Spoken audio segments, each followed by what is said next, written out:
Assalamualaikum warahmatullahi wabarakatuh. Alhamdulillah wassalatu wassalamu ala Rasulillah wa ala alihi wa ashabihi wa man wala ma ba'du.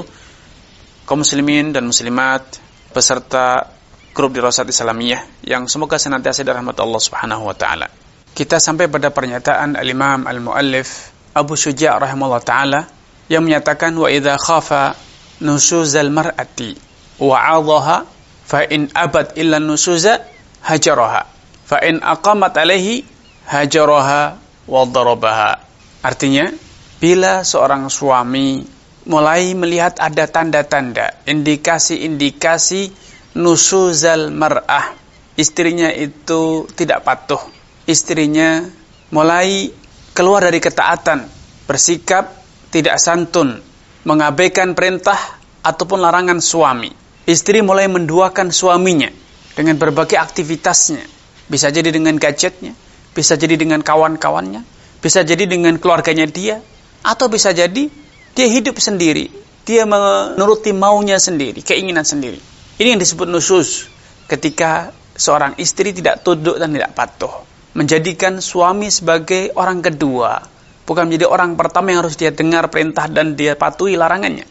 Atau seorang istri telah menduakan suaminya sehingga dia lebih memprioritaskan komunitasnya, lebih mendengar saran, nasihat orang lain dibanding suaminya.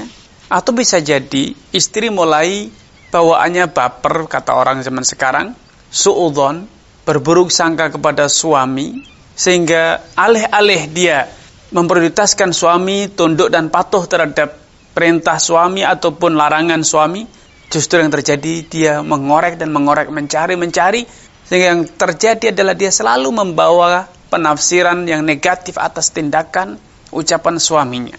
Ini disebut dengan nusuz. Allah Subhanahu wa taala begitu sayangnya kepada kita, kepada umat Islam, sehingga urusan keluarga yang berada dalam kondisi yang sensitif ini, ada ancaman serius untuk terjadinya kerusakan, keretakan, bahkan hancurnya rumah tangga. Allah Subhanahu wa taala tidak ingin hal itu menimpa keluarga umat Islam. Karena memang Allah Subhanahu wa taala menginginkan keharmonisan. Dan bahkan Allah Subhanahu wa taala telah menetapkan terjalinnya hubungan pernikahan suami istri itu adalah salah satu dari tanda keagungan Allah. Min ayatihi an khalaqalakum min anfusikum azwajan. Di antara tanda keagungan Allah adalah Allah Subhanahu wa taala menciptakan dari diri kalian azwajan, pasangan-pasangan kalian, istri-istri kalian. Agar apa? Litaskunu ilaiha wa ja'ala bainakum mawaddatan wa rahmah. Agar kalian mendapatkan sakinah, kedamaian, ketentraman, keharmonisan, kasih sayang, kelembutan, perhatian dari siapa? Dari masing-masing pasangannya. Wa ja'ala bainakum mawaddatan wa rahmah. Allah Subhanahu wa taala ingin menyayangi hambanya, menyayangi kaum laki-laki dengan diberi pasangan istri yang salehah, menyayangi wanita dengan diberi suami yang soleh. Karena bila rumah tangga itu sampai pada kondisi yang kurang harmonis, bukan malah semakin sayang, tapi justru semakin su'udzon, maka Allah Subhanahu wa taala memberikan arahan, bimbingan kepada kita agar kita bisa keluar dari masalah ini dan mempertahankan keharmonisan kasih sayang yang telah terjalin antara suami dan istri.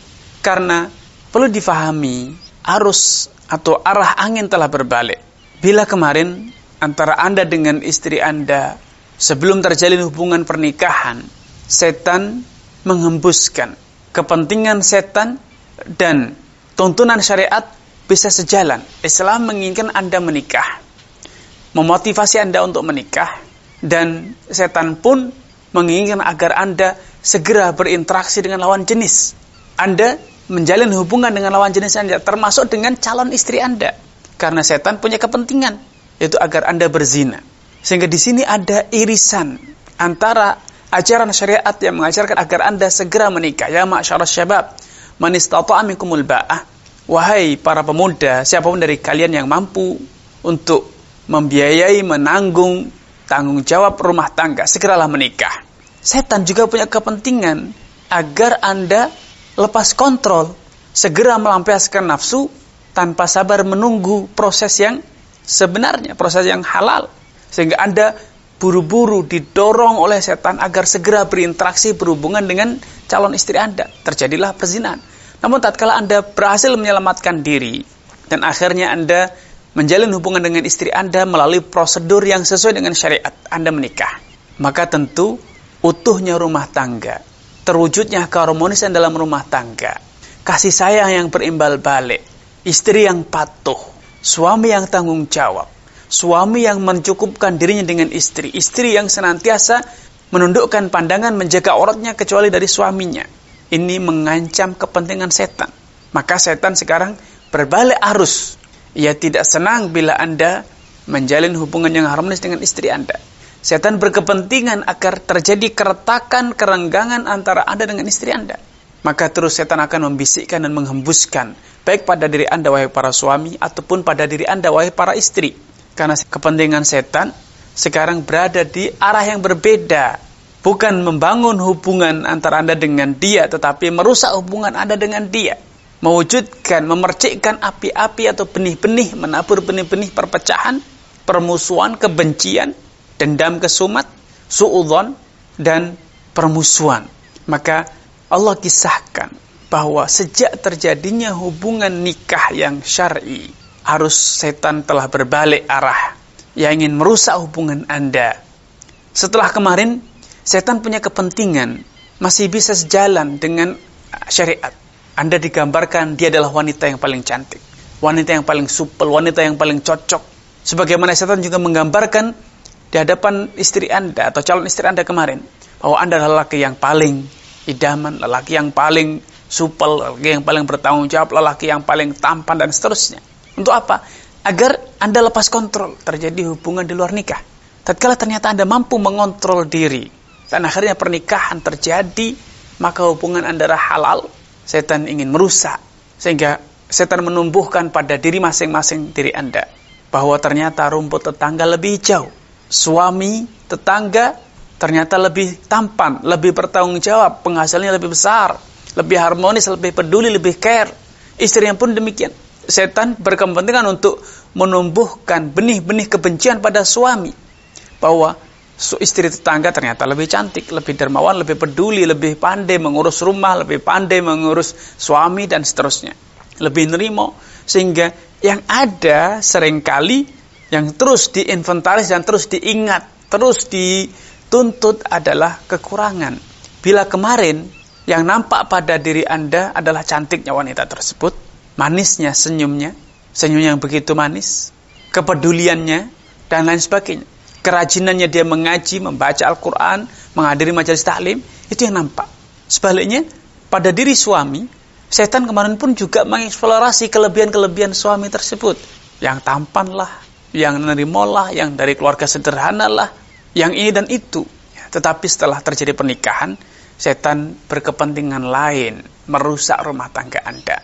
Sehingga setan terus mengeksplorasi, membisikkan kepada Anda untuk rajin menginventaris kekurangan pasangan dan rajin menginventaris kelebihan tetangga, istri tetangga ataupun suami tetangga. Pada titiknya nanti yang diingin oleh setan, maka rusaklah rumah tangga Anda. Ketika Anda menuruti bisikan-bisikan tersebut, maka mulailah hubungan itu menjadi renggang. Istri mulai ada kekecewaan, ada dendam.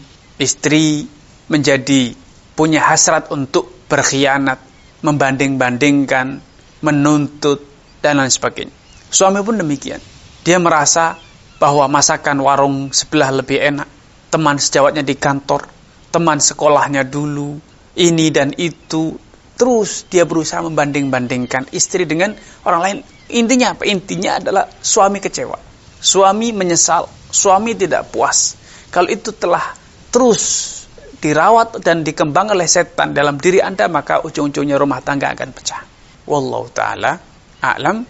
Kurang dan lebihnya saya mohon maaf. Wassalamualaikum warahmatullahi wabarakatuh.